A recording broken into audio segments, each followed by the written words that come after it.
بسم اللہ الرحمن الرحیم۔ السلام علیکم ناظرین، میں ہوں Fayyaz Ahmed Warraich programme news desk کے ساتھ، اور میرے ساتھ تشریف رکھتے ہیں جناب زاہد گوگی صاحب۔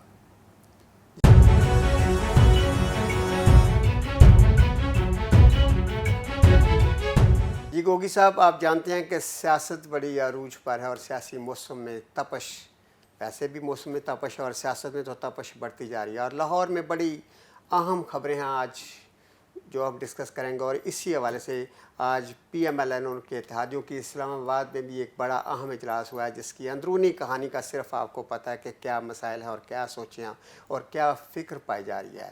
لیکن اس سے پہلے کہ ہم دونوں خبروں کا جو اندر خانے بات ہوئی ہے اس کو دیکھیں، ایک بڑی اہم خبر آج ڈسکس کرنا چاہتے ہیں، ڈاکٹر رضوان کی جو موت ہے۔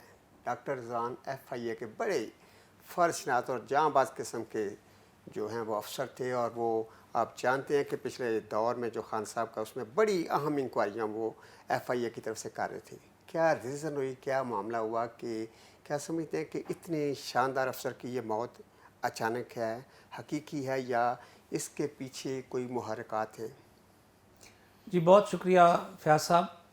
یہ بڑی افسوسناک خبر ہے کہ ڈائریکٹر ایف آئی اے لاہور ڈاکٹر رضوان اللہ کو پیارے ہو گئے ہیں۔ کہا یہی جا رہا ہے ان کے اہل خانہ کی طرف سے کہ انہیں آج صبح ہارٹ اٹیک ہوا، جس پہ ان کو سروسز ہاسپٹل لے جایا گیا، لیکن وہ اللہ سے جا ملے، اپنے خالق حقیقی سے جا ملے۔ تو ڈاکٹر رضوان کی جو موت ہے اس نے بڑے سوال چھوڑے ہیں فیاض صاحب۔ دیکھیے ڈاکٹر رضوان، یہ وہ ہم آپ اپنے ناظرین کو یہ بتا دیں کہ ڈاکٹر رضوان ہیں کون تھے۔ ابھی تو ہمارے بہت سے دوست صرف یہی جانتے ہوں گے کہ وہ ڈائریکٹر ایف آئی اے تھے، تو لیکن ڈاکٹر رضوان کا تھوڑا سا آپ کو بیک گراؤنڈ بتانا بہت ضروری ہے۔ آپ کو یاد ہوگا آج سے کچھ عرصہ پہلے اسلام آباد میں ایک سکندر آیا تھا، سکندر اسلام آبادیہ۔ اچھا، یہ وہ ڈاکٹر رضوان؟ جی، جس نے اپنی بیوی اور بیٹی کو یرغمال بنا کے پوری قوم کو ہجان میں مبتلا کر دیا تھا۔ اسلام آباد کی ایک شاہراہ پہ کئی گھنٹے وہ کھڑا رہا ہے، پوری فورسز لگی رہی، اس کے قریب کوئی نہیں جاتا تھا۔ وہ کہتا تھا کہ میں اپنی بیوی اور بچی کو مار دوں گا کوئی قریب آیا تو۔ سب بڑے جرأت کا مظاہرہ کیا تھا وہاں، تو بہت جرأت کا مظاہرہ کیا تھا ڈاکٹر رضوان نے۔ یہ جو بار بار جا کے ان سے بات کر رہے تھے، اس پہ ڈاکٹر رضوان کو وہ جو سکندر تھا، سکندر نے کہا بھی تھا کہ میں تمہیں شوٹ کر دوں گا۔ انہوں نے کہا تھا مجھے گولی مار دو، لیکن میری بات تو سن لو، میری بات سنو۔ باتوں میں الجھا کے بڑے خوبصورت طریقے سے پھر ایک کمانڈو ایکشن ہوا جس پہ وہ گرفتار ہوا۔ یہ وہ ڈاکٹر، میں اور بھی بتاؤں سر اور بھی ذرا سن لیں ڈاکٹر صاحب ہیں کون تھے۔ آپ کو پتہ ہے کہ ڈاکٹر صاحب شہباز شریف صاحب کے خلاف، جو ہمارے وزیر اعظم ہیں، ان کے خلاف منی لانڈرنگ جو کیس ہے، اس کی ان کے پاس ہی انکوائری ساری انہوں نے کی تھی انکوائری۔ اور تو اور جو چینی کے حوالے جو ہمارا جو شوگر سکینڈل جس کو کہا جاتا ہے، اس کی انکوائری بھی ڈاکٹر رضوان نے کی۔ اور آپ کو بڑی اندر کی بات بتاؤں، خیر یہ اندر کی بات تو نہیں ہے، یہ ٹروتھ ہے، ہڈن ٹروتھ جس کو کہتے ہیں، کہ ڈاکٹر رضوان نے کہا تھا کہ اجازت مانگی تھی کہ مجھے ترین صاحب کو گرفتار کرنے کی اجازت دی جائے، تو جس پہ ان کو اجازت نہیں ملی۔ دوسری حکومت آئی ہے جب سے شہباز شریف صاحب کی، تو یہ خود ہی پھر چھٹی پہ چلے گئے۔ اب آپ مجھے بتائیے کہ ایک افسر جو بڑا فرض شناس ہو، یہ ڈی پی او جھنگ رہے ہیں، ڈی پی او سرگودا رہے ہیں، کچے کے علاقے میں راجن پور میں انہوں نے بہت بڑا آپریشن کیا تھا یہ ڈاکوؤں کے خلاف، جن میں چھوٹو گینگ بھی یہ شامل ہے، ان کے خلاف بہت بڑا آپریشن ڈاکٹر رضوان نے کیا ہے۔ ڈاکٹر رضوان چھوٹا آدمی نہیں تھا، بہت بڑا آفیسر تھا اور فرض شناس تھا، جس پہ آپ بتائیے اتنے اہم کیسز ان کو دیے گئے جن کے پر کسی کے پاس اتنے اہم ابھی آپ سمجھیں کہ جب حکومت بدلی ہے تو کوئی پریشر آ گیا ان پہ؟ جی بالکل، یہ کیسی بات آپ کر رہے ہیں سر؟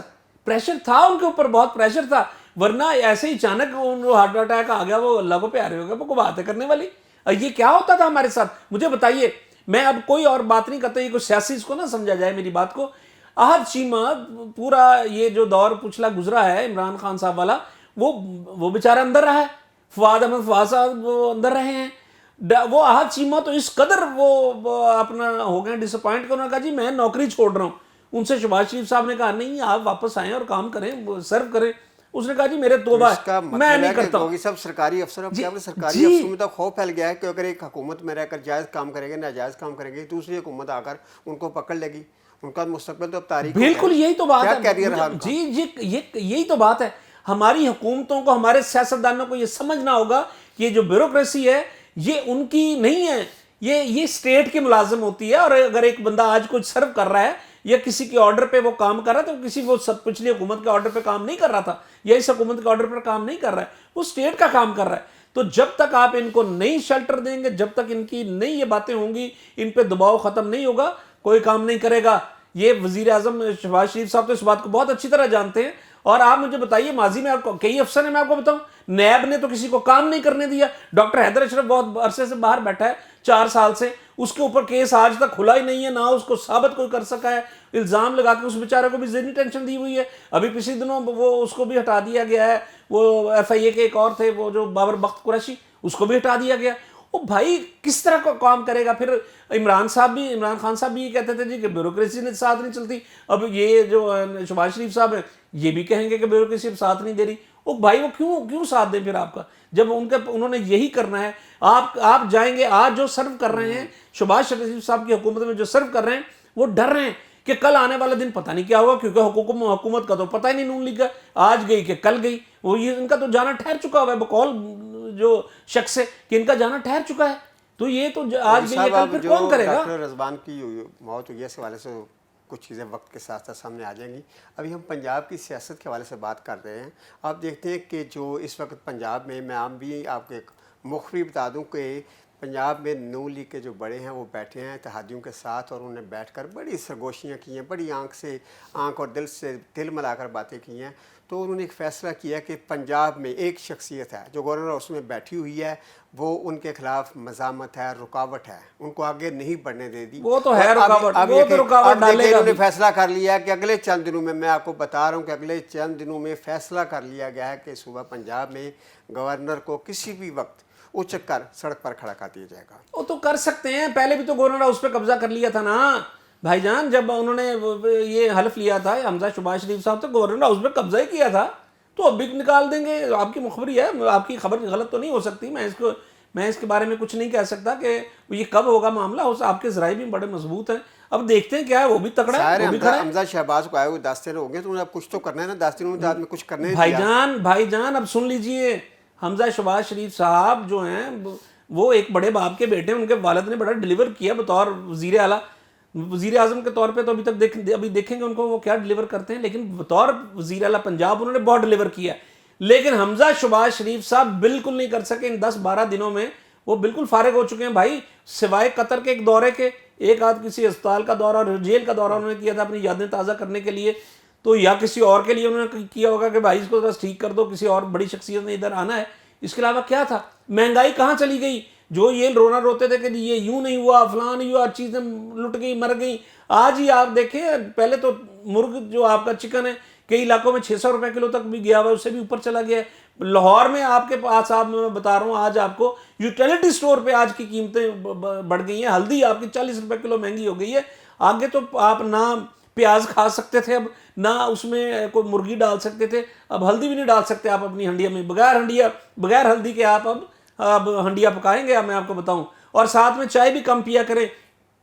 تقریباً 50 روپے کلو وہ اس کی قیمت بڑھ گئی ہے پتی کی. اب بتائیے گوگی صاحب اتنا ڈرائے لوگوں کو، آپ کو پتہ ہے کہ نہیں ڈرانا کیا ہے، ان کو تو شاباش. ارے بھائی ڈرانا کیا ہے؟ تو ہمارے پاس ہمیں یہ بتائیں کہ شہر اقتدار کی کچھ خبر بتائیں، وہاں کیا ہو رہا ہے، اور شہباز شریف صاحب اور ان کے اتحادی کیا سوچ رہے ہیں. ہمیں پتہ چلا کہ آپ کے پاس ایک بڑی اندر کی خبر ہے، وہاں جو ایک میٹنگ ہے بڑی امپورٹنٹ اور بڑی سوچ بچار کی گئی ہے، تو اس کا کچھ نتیجہ نکلے گا یا مجھے لگتا ہے کہ آپ نا مجھ سے اس طرح کی باتیں، میں کوئی بات چھپانا چاہتا ہوتا ہوں لیکن آپ مجبور کر دیتے ہیں. مجھ سے پہلے مجھ سے تو آپ وعدہ کر کے آتے ہیں کہ یار میں آپ کو اس شرط پہ بتاتا ہوتا ہوں کہ یہ آپ مجھے کیمرے پہ بات نہیں کریں گے، لیکن آپ نے آ کے وہی بات کر دی. لیکن چلیں پھر اب بتا دیتا ہوں، تقدیر پھر اگر لے گئی، پکڑا گیا تو ضمانت پھر کروا دیجیے گا. آپ لگتا تو نہیں ویسے کہ آپ میری ضمانت کروائیں گے، لیکن چلیں لے جی. سنیے، اسلام آباد میں 2 دن سے ایک اجلاس جاری ہے، وقفے سے ہوتی نہیں ہیں ملاقاتیں. کل بھی ان کا ایک اجلاس ہوا، کل ویسے تو چھٹی تھی مگر اہم اجلاس تھا. اس اجلاس میں شہباز شریف صاحب اور ان کے وہ جو اتحادی تھے وہ اس میں شریک تھے. ان کا فیصلہ یہ ہوا، شہباز شریف صاحب کو اصل میں کہہ دیا گیا کہ بھئی آپ کے تھوڑے دن تھوڑے رہ گئے ہیں تو اسے ان کو تیاری کرو. جی یہ کہہ دیا گیا ہے کہ بھائی جلدی کریں، جو آپ نے کرنا، آپ کے پاس دن کم ہے. تو شہباز شریف صاحب نے اس میٹنگ میں یہ بات کر دی ہے کہ یار اب ہمارا خیال ہے کہ الیکشن